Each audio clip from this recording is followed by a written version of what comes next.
Dober dan, dragi gledalci TV Ljubljana.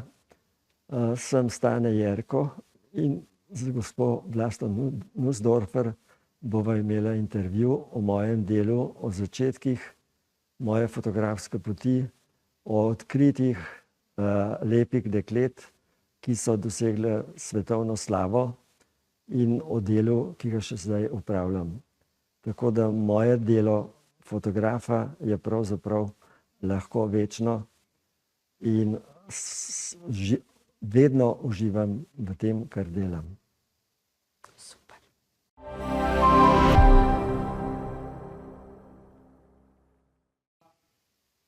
Spoštovane gledalke, cenjeni gledalci Ljubljana TV.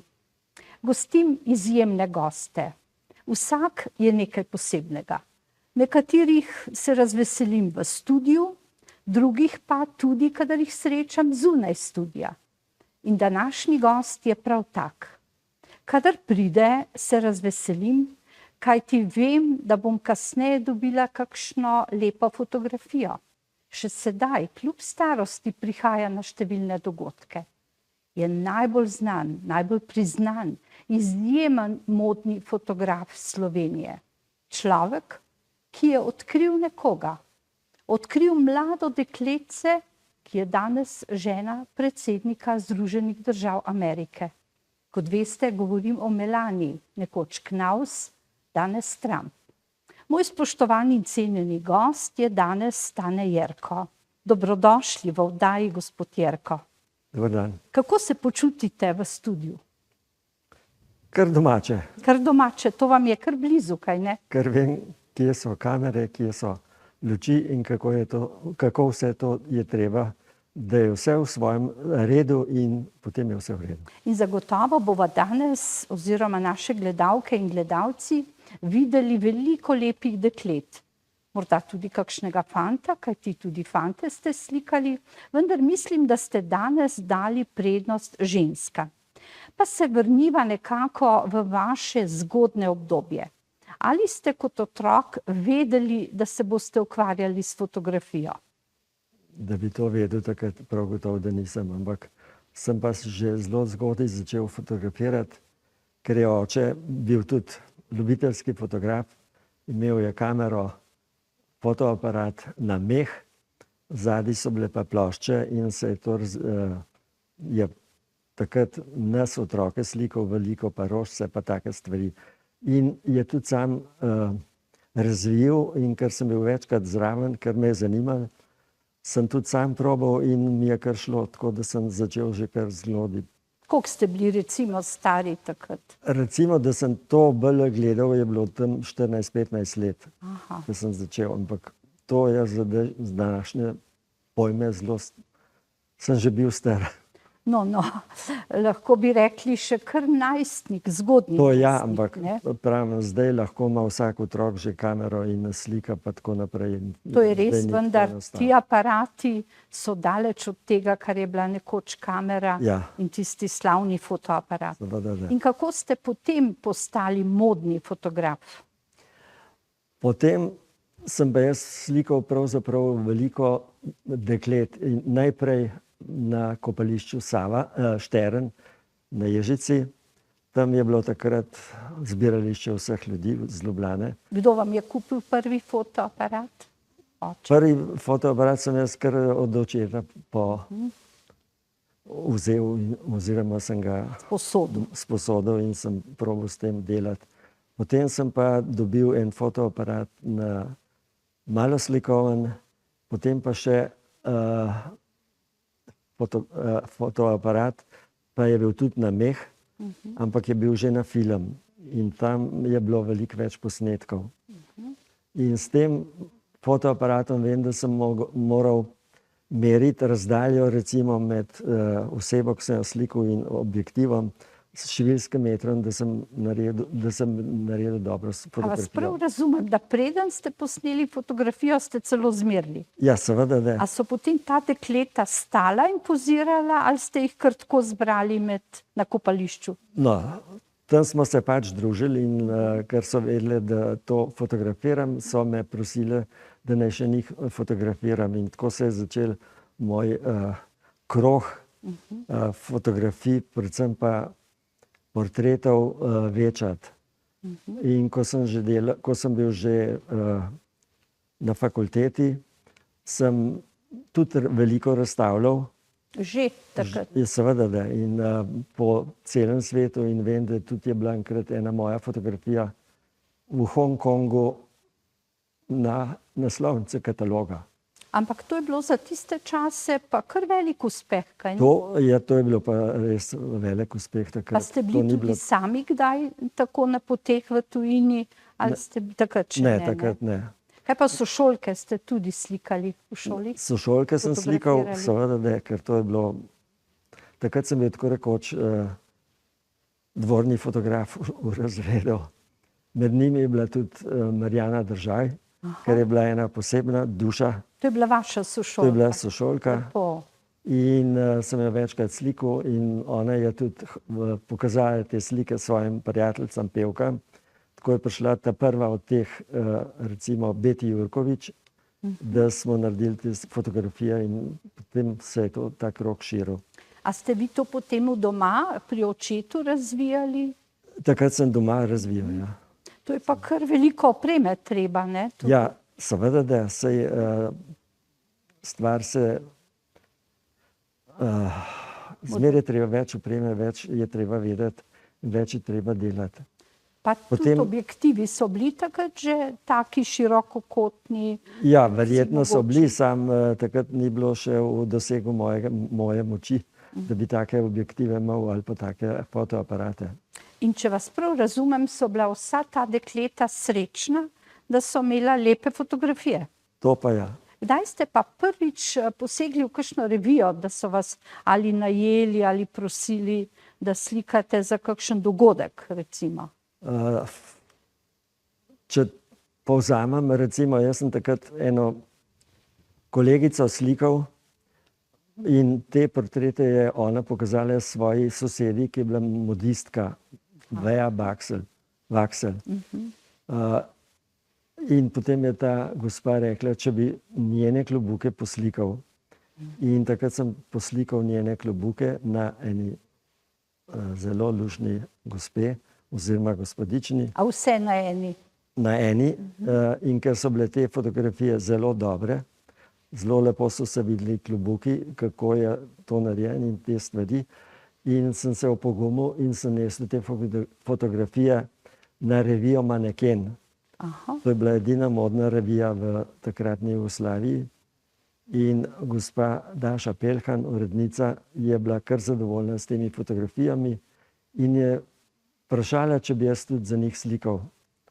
In tako sem začel za njih fotografirati. Torej ste s temi najprej sošolke, potem klobuki, potem ste postali pa že kar slavni. Potem sem začel tudi delati pri reviji Maneken, je bilo pa to moja pot v bodočnost. Ste tudi manekenke in manekene že takrat slikali? Ja, seveda. Prvič sem slikal res te manekenke leta 1959. Med njimi je bila tudi Majda Sepe, Jana Čede, Kristina Remškar in take eminentne takratne gospe. To se pravi tudi TV voditeljice. Tudi TV voditeljice in tako da sem jaz začel počasi pridobivati znanje in izkušnje in to mi je pomagalo, da sem se obdržal kot fotograf. So bili tudi kakšni moški manekeni? Seveda, da so bili. Takrat se spomnim, je bil en starejši gospod Ivo Zor, pa veliko ostalih je bilo. Pozneje so bili pa tudi kar slavni fantje, če samo enega pomenem, to je potem bil je predsednik republike in predsednik države, to je Borut Pahor. Borut Pahor je bil takrat v kakšni družbi?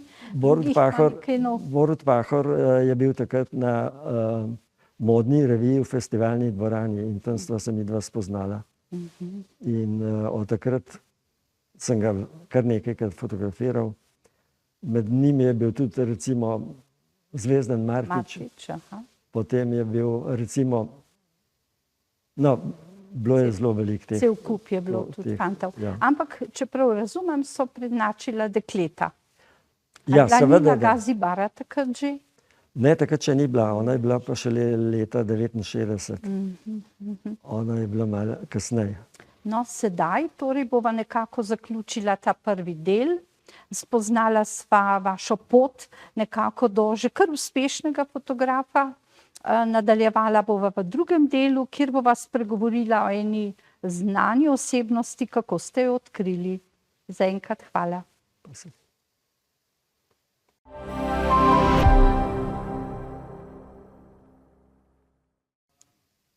Ponovno, drage gledalke, spoštovani gledalci, še vedno je moj gost, modni fotograf, zelo znana slovenska osebnost, gospod Stane Jerko.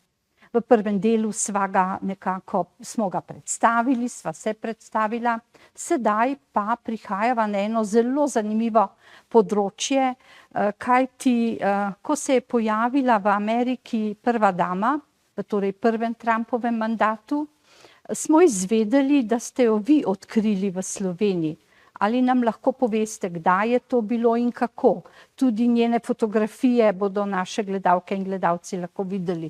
Ena izmed njih je bila ravnokar na ekranu, torej njena prva mladostniška, moram reči, da bi jo težko prepoznala, a vendar vi pravite, da marsičesa ni spremenila v teh letih. Z Melanijo je pa tako. Leta 87 sem jaz fotografiral januarsko modno revijo.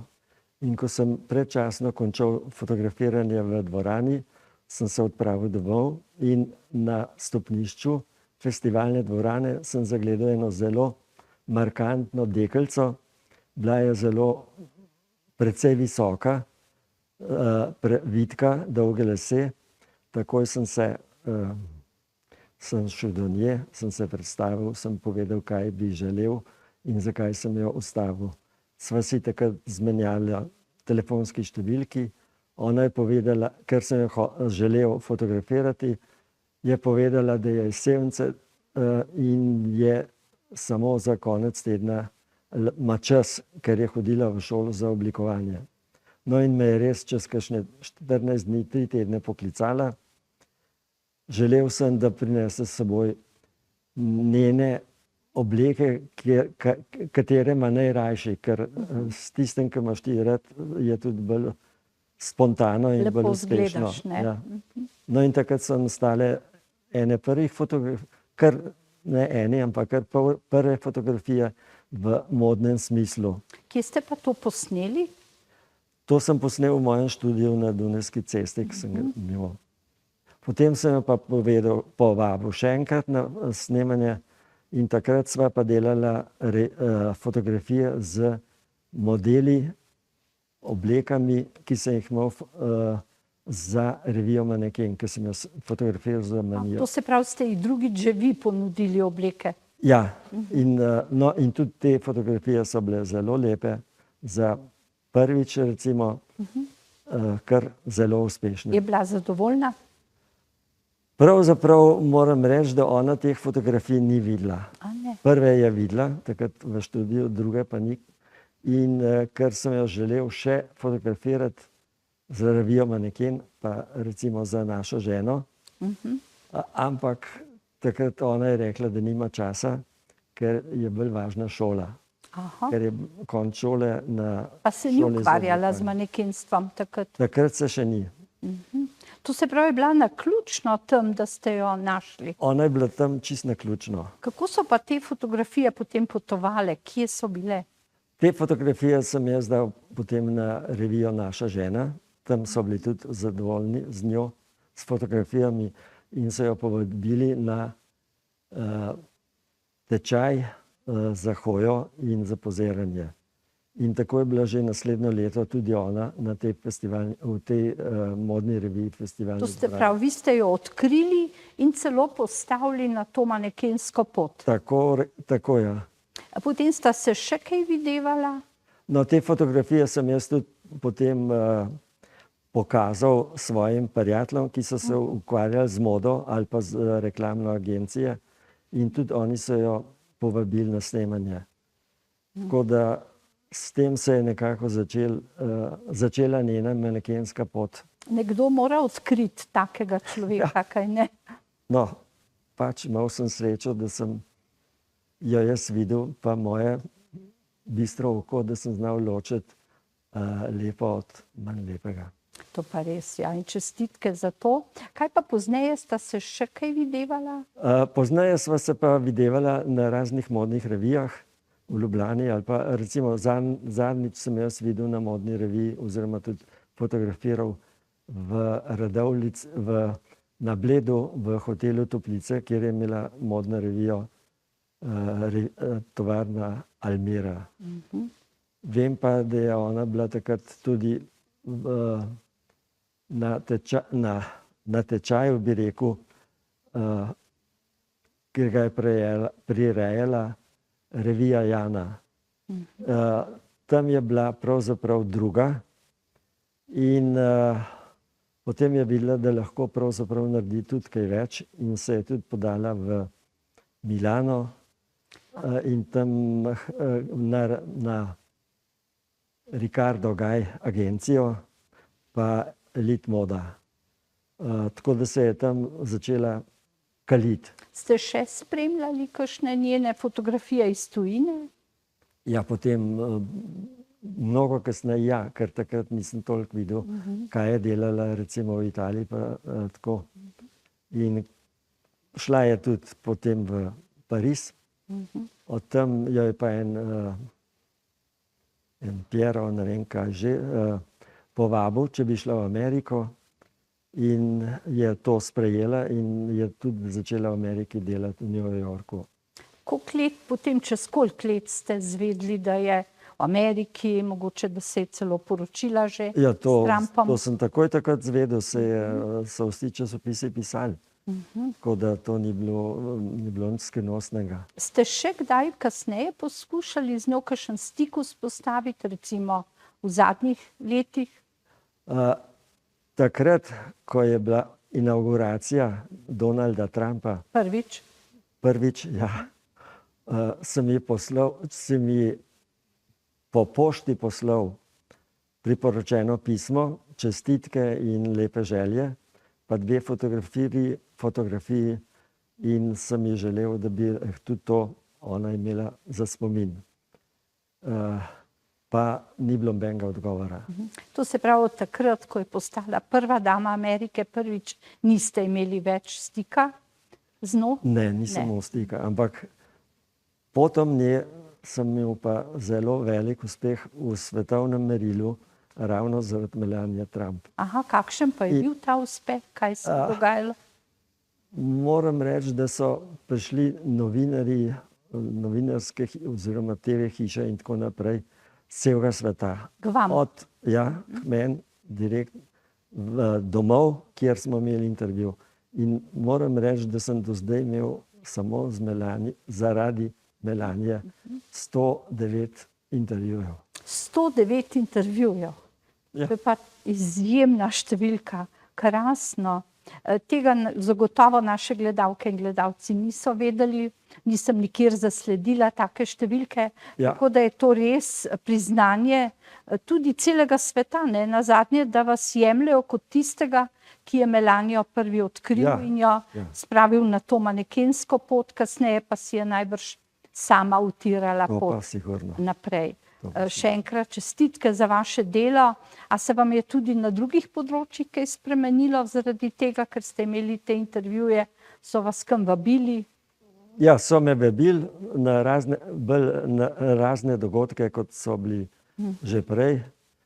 Se pa spomnim, da recimo, ko sem dobil eno nagrado na Brdu pri Kranju, mi je za Melanijo čestital celo hrvaški predsednik Stipe Mesić. A res? Tudi on je zvedel za Tudi to. on je vedel za to. In moram reči, na te prireditve so bili tudi tujci, pa tudi Američani, pa so se hoteli slikati z menoj. Pa so pa rekli, kdo sem pa rekel, Stane Jerko, je pa rekla, Melania. Aha, to se pravi, so takoj povezali. No, lepo sva zaključila ta najin drugi del pogovora. V tretjem bova spregovorila morda o teh drugih slavnih osebnostih, ki jih naše gledalke in gledalci videvajo v ozadju na slikah, koga vse ste fotografirali, predvsem pa o tem, kako je danes s fotografijo, kaj še delate, kajti ste neutrudni. Tudi danes, čeprav pravijo 40 let delovne dobe je dolga, vendar jaz vas videvam in videvam na številnih dogodkih in vedno, kadar pridete, smo vas zelo veseli. Hvala. Tako da hvala zaenkrat, nadaljujeva po odmoru. Hvala.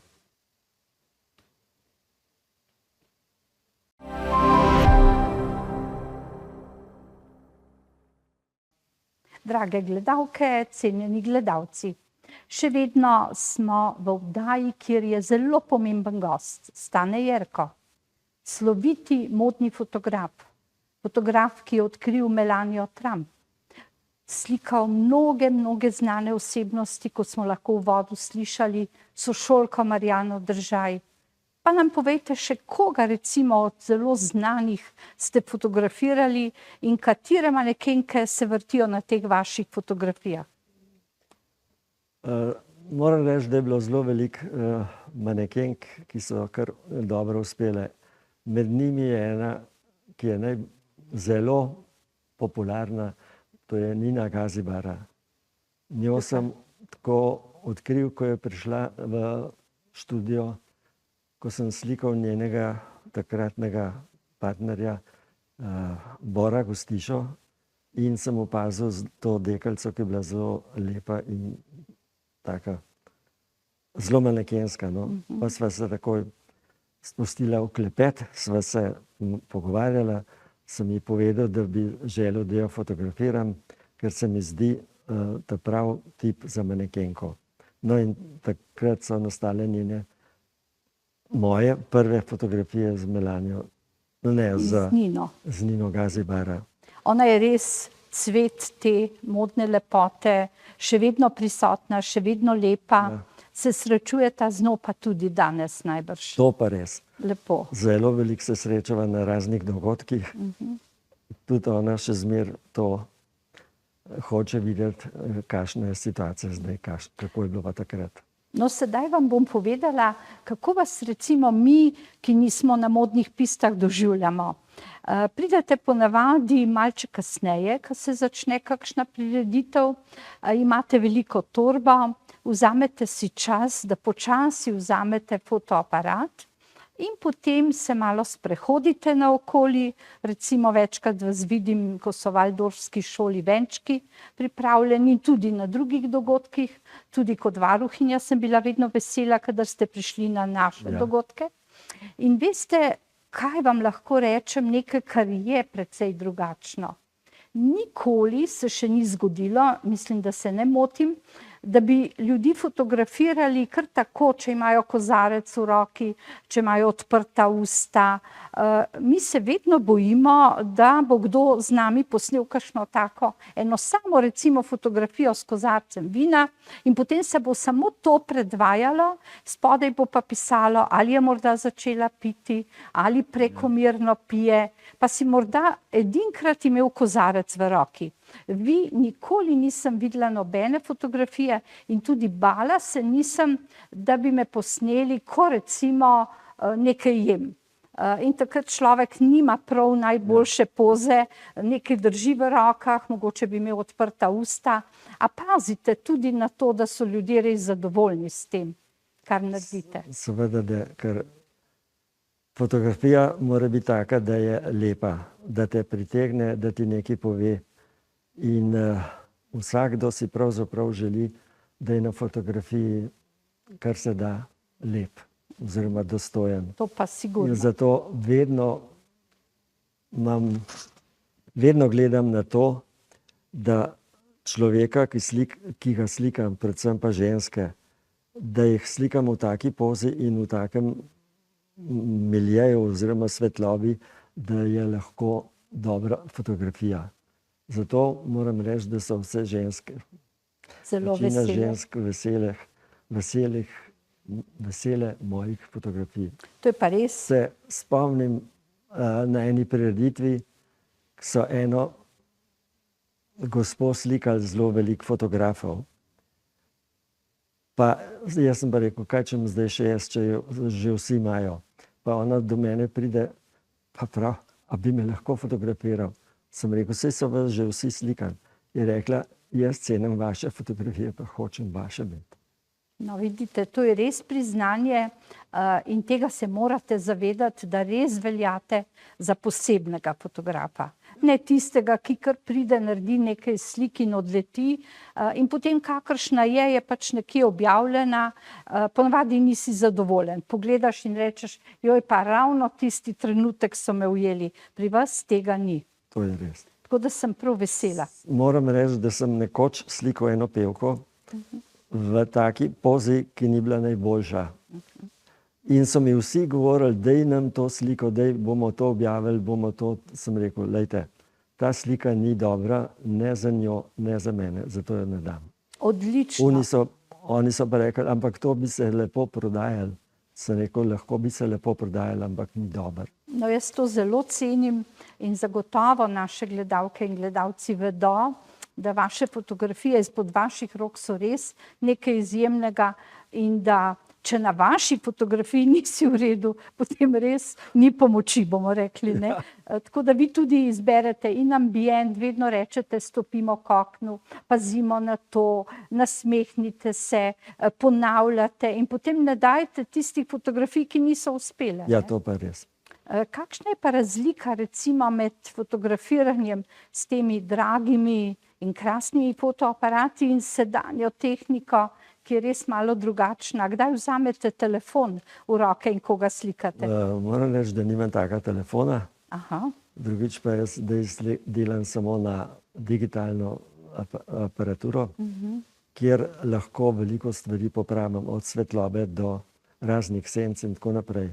Včasih, recimo 50-60 let nazaj, je bilo to fotografiranje zelo drago. In takrat smo naredili 1, 2 ali pa mogoče 3 fotografije za eno objavo. Zdaj pa lahko narediš recimo tudi 50 ali pa 100 slik. Pa zbereš eno, čeprav sam vedno gledam te prve, kaj bom slikal, pa kako bom slikal, šele na to, to se pravi, sliko naredim v glavi, šele na to pritisnem na fotoaparat. Zato so slike mogoče boljše, bolj lepo izgledajo, bolj so estetske, tako da se potrudim, da naredim čim boljše. Smo veseli, recimo, če je tudi kakšna mizica, ki se jo zdaj lahko po novem odstrani, pa si samo ti. Tako da je to res neka prednost, tudi sodobna. Ne? Ja. Torej na telefon ne slikate tako kot vsi običajni, ki slikajo non-stop, cel dogodek in imajo tudi veliko slik, ki niso ravno všečne tistim, ki so na njih, bom rekla. No, meni se recimo škoda zdi, ko objavljajo fotografije na Facebooku za en dogodek, recimo 10 ali pa 12 slik ali pa še več, ki so zelo podobne, slične in nimajo nobene vrednosti. Lahko bi izbrali eno ali pa 2, ki bi veliko več povedale, kot pa veliko slik, ki ne zadovoljijo. Še nekaj vas bom vprašala, takega morda posebnega, zdaj so posebni časi. Ja.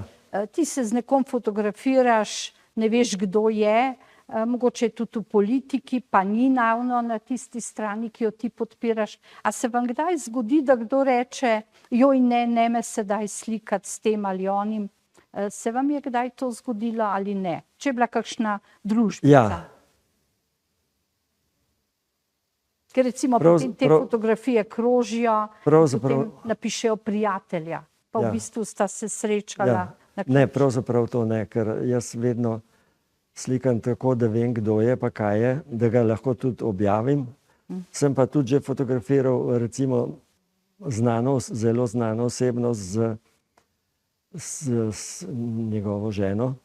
Potem sem ga pa prosil, če mi lahko pove ime pa priimek recimo žene, pa kaj je. Pa je on rekel, da ne želi, da se to objavi. In seveda sem jaz to sprejel in mu sem... Kdo drug pa ne bi, pa bi ravno objavil in bi bilo lahko zelo neprijetno, ker nikoli ne veš, kdo s kom govori, kaj se dogaja. Seveda, saj to. Jaz bi vam rekla, gospod Stane Jerko, ostanite taki, ni potrebno poznati prave upokojitve, vi kar delajte in nas razveseljujte povsod. Vedite, da ste zelo spoštovani in cenjeni in prav ponosna sem, da ste bili moj gost danes in vedno, kadar se bova srečala, se bova morda tudi spominjala tega intervjuja. Predvsem pa sem vesela, da imajo naše gledalke in gledalci možnost videti fotografije od nekoč, bomo rekli, to niso manekenke od danes. Poskrbeli ste, da so se vrtele fotografije izpred mnogih let. Hvala zanje, poslali ste jih še veliko, veliko več, vendar jih nekako nismo uspeli vseh pokazati. Hvala in lep dan in srečno. Hvala tudi vam.